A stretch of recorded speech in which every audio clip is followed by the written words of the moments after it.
Back to the phone lines, we'll talk to Sheri. She's listening in Seattle, Washington, KCIS. Hi, Sheri. Hi, Hank. God bless you. Thank you. God bless you as well. Thank you. When it says that when Jesus returns for us, that all those who are asleep will be caught up in the sky with him, and I assume that means those who are dead and buried, and then those who are still alive will also be going, so I assume that's the rapture.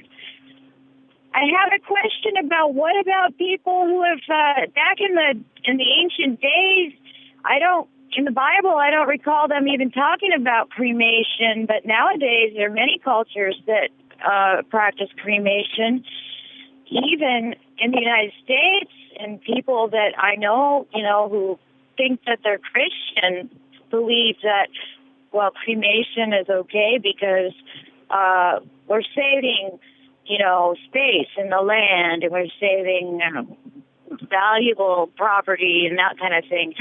Is cremation wrong? Well, I think you're right to point out that people cremate for a lot of reasons, emotional reasons, economical reasons, ecological considerations.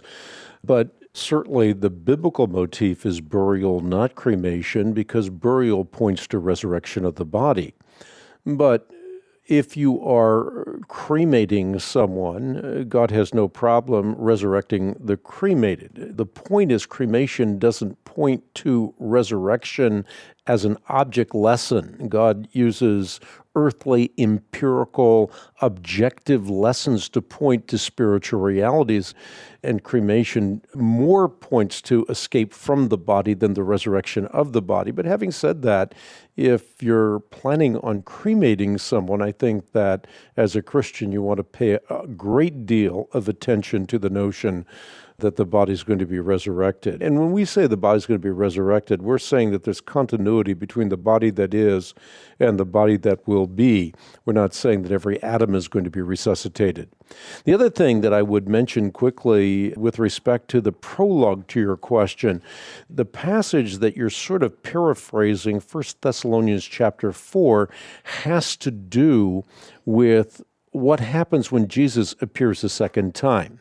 Then those who are buried are going to be resurrected, and we who are alive, whoever that might be, and are left will be caught up together with them in the clouds to meet the Lord in the air. That doesn't mean we're going to levitate. It simply means that what we're going to do is we are going to be with the Lord forever. So the idea is that we welcome the King, but the King is not taking us up there somewhere. Sacred space will fill our place. If you read Revelation 21, for example, the Lord himself will come down.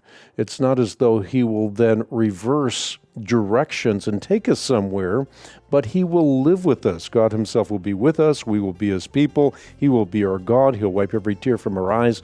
There'll be no more death, mourning, crying, or pain, for the old order of things has passed away. So the idea that is communicated in 1 Thessalonians chapter 4 is not the idea of a pre-tribulational rapture, but the glorious hope of resurrection. And we do an injustice to the words of Paul if we take this great and glorious passage by which he is giving comfort to believers and say that this somehow or other has to do with Jesus Christ coming down, then reversing direction and taking us up for 7 years, and the Jews being slaughtered during that time. That's reading a lot into the text, and the text is simply not clearly and directly communicating. Thanks for tuning into this edition of the Bible Answer Man broadcast. I look forward to seeing you next time with more.